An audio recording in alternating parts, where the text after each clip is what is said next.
अब हम HTML doc type के बारे में देखेंगे कि डॉक टाइप देना क्यों जरूरी होता है। तो यहाँ पे मैंने अपना डॉक टाइप दिया है। मैंने यहाँ पे अपना लेस देन ग्रेटर देन का साइन लिया है, उसके बाद एक्स्ट्रा मिलिट्री मार्क है और मैंने अपना डॉक टाइप यहाँ पे कैपिटल में दिया है और फिर मैंने यहाँ पे HTML लिखा है। ये डॉक टाइप इसी तरह से क्यों दिया है, तो आप डॉक टाइप कैपिटल में भी दे सकते हो और स्मॉल में भी दे सकते हो। तो ये जो डॉक टाइप है ये रिप्रेजेंट करता है कि ये HTML5 का कोड है। डॉक टाइप देने के और भी कौन कौन से तरीके होते हैं, यही डॉक टाइप हर कोडिंग के लिए रहता है क्या? नहीं, डॉक टाइप देने के बहुत डिफरेंट तरीके होते हैं। आप मैं यहाँ पे HTML का कोड कर रहा हूँ, तो मैंने यहाँ पे ये डॉक टाइप HTML दिया है। तो मैं क्या कर देता हूँ, यहाँ पे आता हूँ और यहाँ पे मैंने एक वेबसाइट ओपन की है W3C ऑर्गेनाइजेशन।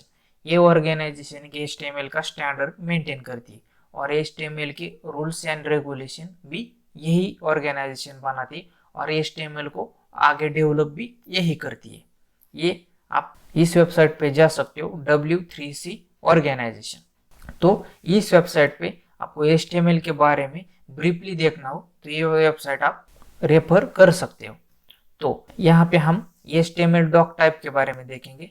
तो यहाँ पे देखिए, यहाँ पे HTML जो हमने डॉक टाइप लिया था वो HTML5 का डॉक टाइप है।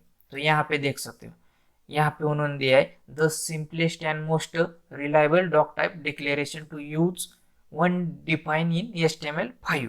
तो मैंने पहले भी कहा था कि ये HTML5 डॉक टाइप है।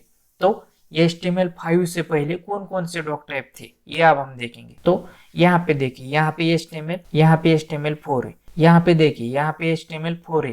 तो HTML4 में डॉक टाइप देने का जो तरीका था वो बहुत ही अलग था और लंबा भी था। तो HTML4 में आपको डॉक टाइप इस तरह से देना पड़ता था और उसी तरह से HTML1 में यहाँ पे देखिए XHTML1 आया। यदि आपको आज से 10-15 साल की वेबसाइट दिखेगी, आप वहां पे जैसे ही उसे ओपन करोगे तो उसका जो डॉक टाइप होगा तो इस तरह से होगा। तो HTML1 में डॉक टाइप इस तरह से दिया जाता था। उसी प्रकार हर वर्जन में डॉक टाइप देने का जो तरीका था वो अलग अलग था। तो डॉक टाइप HTML ही लिखते हैं क्या? नहीं, तो डॉक टाइप देने के और भी तरीके होते हैं। तो मैथ के लिए हम doc type declaration doc type math करते हैं। तो यहाँ पे देखिए, यहाँ पे मैथ के लिए करते, मैथमेटिक्स के लिए हम अपना डॉक टाइप डिक्लेरेशन इस प्रकार। फिर हमारे पास आते SVG। तो SVG में डॉक टाइप देने का भी तरीका अलग ही होता है। तो SVG में आप डॉक टाइप यहाँ पे इस तरह से देख सकते हो। तो SVG में आप डॉक टाइप SVG करते हो। और हिस्ट्री में कौन कौन से डॉक टाइप थे और अभी भी प्रेजेंटली डॉक टाइप देने के कितने तरीके, तो ये सारी चीजें आप यहाँ पे W3C ऑर्गेनाइजेशन वेबसाइट पे पूरी डिटेल्स में देख सकते हो। तो यहाँ पे देखिए, यहाँ पे हाँ इन्होंने दिया है हिस्टोरिकल डॉक टाइप डिक्लेरेशन। तो HTML2 में डॉक टाइप कुछ इस तरह से था, फिर 3 में कुछ इस तरह से हुआ और जो मैंने पहले भी कहा था कि HTML1 में डॉक टाइप देने का तरीका बहुत ही अलग था और आज की डेट में HTML5 चल रहा है। तो HTML5 डॉक टाइप देने का तरीका जो है वो सबसे ज्यादा इजी है और सिंपल भी है। उन्होंने यहाँ पे उसे मेंशन भी किया है।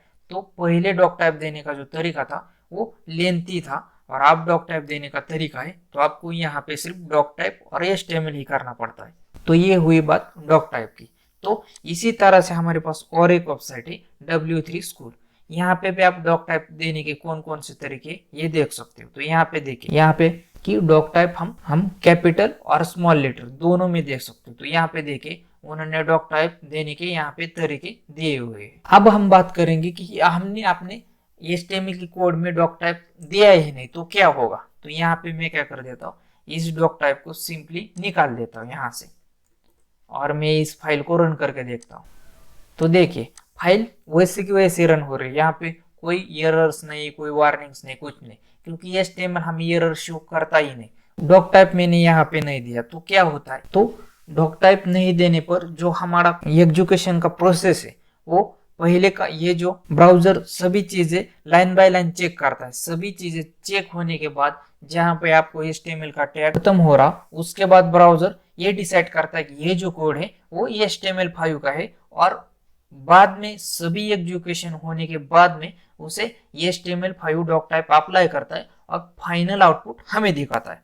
तो डॉक टाइप देने से क्या होता है कि इसको पहली ही लाइन में पता चलता है कि ये HTML5 का कोड है और ब्राउजर को कैलकुलेशन करने में आसानी हो जाती है और ब्राउजर हमें तुरंत इंस्टेंटली HTML5 के जितने भी फीचर्स है उसके क्या सपोर्ट से वो हमें ब्राउजर पर शो होते हैं। तो इसलिए यहाँ पे कंपलसरी आपको डॉक टाइप देना ही चाहिए। यही बात है कि डॉक टाइप नहीं देने से ब्राउजर को डिसाइड करने में देरी हो जाती है और डॉक टाइप देने से ब्राउजर इंस्टेंटली डिसाइड करता है कि ये HTML का कौन सा वर्जन है। इस चैनल को सब्सक्राइब करके बेल आइकॉन हिट नहीं किया तो वीडियोस आपको मिलेंगे नहीं और आपको बार बार ढूंढना पड़ेगा। ये ट्यूटोरियल की सीरीज आपको अच्छी लगी तो आप लाइक करें और शेयर उनको करें जिनको इस प्रकार के वीडियो से बेनिफिट हो सकता है। मेरे साथ जुड़े रहने के लिए आप सबका प्रेम पूर्वक बहुत बहुत धन्यवाद।